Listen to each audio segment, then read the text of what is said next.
The small wooden house was silent, except for the soft ticking of an old clock on the wall. Sunlight slowly entered through the window, touching the wrinkled hands of the grandmother sitting alone on a chair. She held an old photo album close to her chest, as if it were the only thing keeping her alive. This house was once full of laughter. Children used to run through the hallway, calling her grandma, again and again.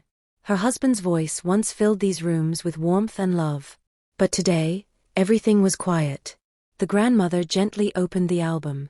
Each photograph carried a memory: birthdays, family dinners, smiling faces that now lived only on paper. Her eyes stopped at one picture, her son standing beside her promising, "I will always take care of you, Mom." A tear slowly rolled down her cheek. She whispered to herself, "Time changes everything, even promises." Every morning, she waited near the window, hoping to see a familiar face. She believed that one day, her children would return. But days turned into months, and months into years. The phone beside her bed remained silent. Neighbors passed by her house, but no one really knew the pain hidden behind her gentle smile. She never complained. She never asked for help. She only waited. That evening, as the sky turned dark, the grandmother lit a small lamp and sat down again with the album. Her heart felt heavy, but she still believed in hope. Somewhere deep inside, she trusted that love could not disappear forever. She closed her eyes and softly said, "Maybe tomorrow, they will remember me." But tomorrow was still far away. The next morning, the grandmother woke up before sunrise. Her body felt weak, but her heart forced her to move. She slowly walked toward the kitchen, holding the wall for support. The small room smelled of old wood and memories. She boiled water for tea, just like she used to do years ago when her family lived with her. Back then, the mornings were noisy. Her grandchildren would fight over biscuits, and her son would rush to work while she reminded him to eat properly. Now, the teacup sat untouched on the table. She carried it to the window and sat on her old chair. Outside, the world was moving on, birds flying, people walking, children laughing in the distance. Everyone seemed busy living their lives. Everyone, except her. Her eyes followed the empty road. She remembered the day her children left the village. Just for a few months, they had said, "We will come back soon." That soon never came. The grandmother picked up the phone with trembling hands. She dialed her son's number. The phone rang, and rang, then stopped. No answer. She tried again. This time, a short message appeared: "Busy. Call later." She gently placed the phone back on the table. "No problem," she whispered, forcing a smile. "They must be tired." But deep inside, her heart felt heavier than before. As the day passed, she cleaned the house slowly, stopping again and again to rest. Every corner reminded her of someone she loved. A small shoe under the bed. A broken toy on the shelf. A family photo on the wall. In the evening, her neighbor knocked on the door and asked, "Are you okay, Grandma?" She nodded and smiled. "Yes, I am fine." She always said that. That night, lying alone on her bed, she hugged her pillow and closed her eyes. Tears quietly soaked the fabric. She didn't need money. She didn't need gifts. She only needed one thing: to not feel forgotten. A few days later, the grandmother's health slowly began to weaken. Her hands shook more than usual, and her steps became slower. Still, every morning, she forced herself to sit near the window. Waiting had become her habit, her only purpose. That afternoon, rain started falling softly. The sound reminded her of the nights when her grandchildren were afraid of storms. They would run to her bed, hiding under her blanket. She used to tell them stories until they fell asleep. She smiled at the memory. With difficulty, she stood up and opened an old wooden drawer. Inside was a small box filled with letters she had written but never sent. Each one started the same way: "My dear son. My sweet daughter." Her fingers touched the last letter. It was unfinished. She sat down and tried to write again, but the words wouldn't come out. What could she say that she hadn't already said in her heart 1,000 times? "I miss you. I am lonely. I need you." She folded the paper and placed it back inside the box. That evening, the electricity went out. The house became dark and cold. She lit a candle and sat quietly, staring at the flame. Shadows danced on the walls, making the house feel even emptier. Suddenly, she felt a sharp pain in her chest. She closed her eyes and whispered, "Please, not now." Slowly, she reached for the phone again. Her fingers hesitated. She didn't want to disturb anyone. But the pain grew stronger. She dialed her son's number. This time, the call didn't go unanswered. A voice finally said, "Hello?" Her eyes filled with tears. "Beta, it's me," she said softly. There was silence on the other side. Then the line disconnected. The phone slipped from her hand and fell to the floor.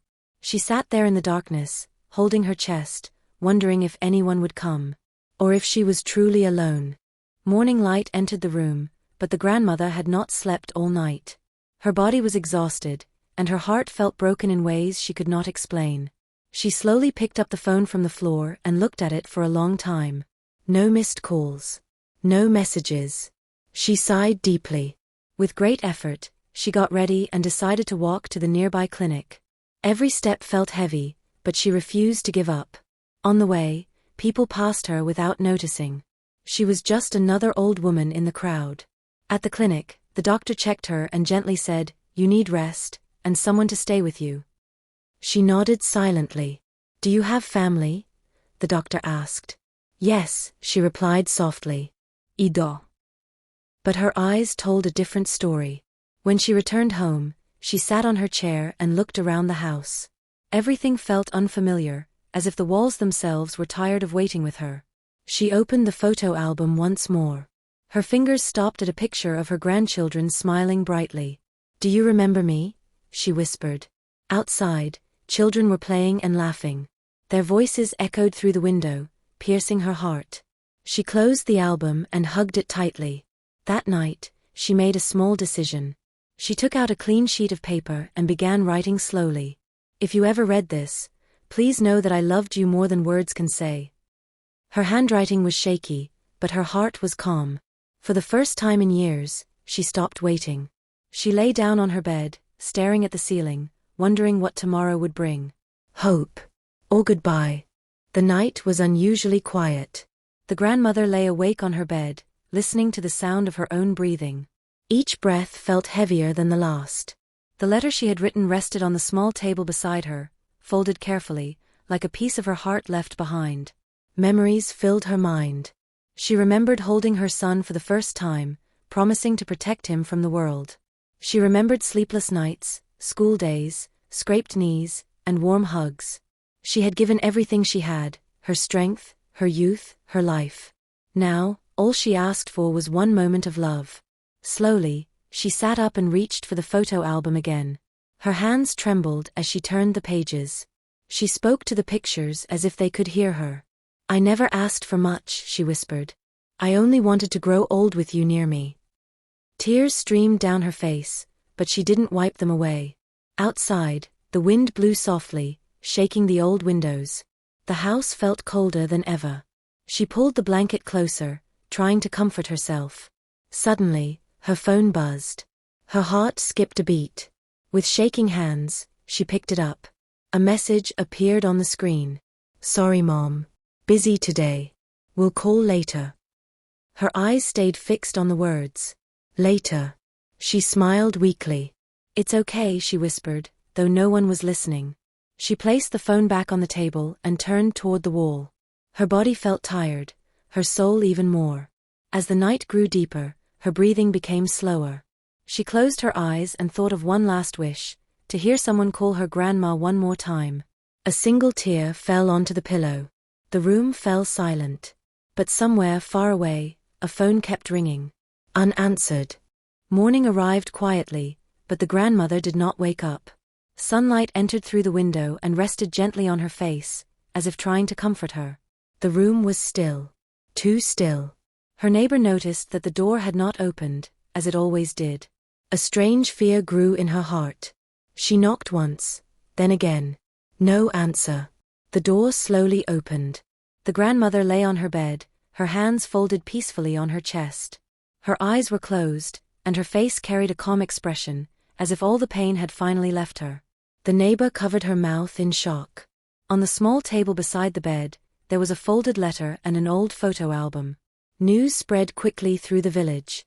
People gathered quietly, whispering with sadness. They all remembered her kindness, her gentle smile, and the way she never complained. Later that day, her son received a call. "Your mother, she is gone." The phone slipped from his hand. For the first time in years, he felt his heart race with fear and regret. He rushed back to the village, his mind filled with unanswered calls and unread messages. When he entered the house, everything felt smaller, quieter, emptier. He sat on the bed where his mother once slept and noticed the letter. With trembling hands, he opened it. The words cut deep into his heart. "My dear children, I waited for you every day. I never blamed you. I only wanted to see your faces one last time. If you are reading this, please don't cry for me. Just remember, I loved you until my last breath." Tears fell onto the paper. He hugged the photo album tightly, his shoulders shaking with guilt. But it was too late. Some apologies arrive. Only after silence. The funeral was quiet. The sky was covered with gray clouds, as if even the world was mourning her loss. The grandmother's children stood together, but their hearts felt heavier than the ground beneath their feet. Her son couldn't stop looking at the coffin. Memories flooded his mind, her warm hands, her gentle voice, the way she always waited by the window. He realized something painful. She had been waiting. And he had been busy. After the burial, they returned to the old house. Nothing had changed, yet everything felt different. The silence was louder than any sound. Her son walked slowly to the window and sat on the same chair where she used to wait every day. For the first time, he understood how long those days must have been. He opened the photo album once more. On the last page, he found a small note written in her shaky handwriting. "Love does not need time. It only needs presence." His eyes filled with tears.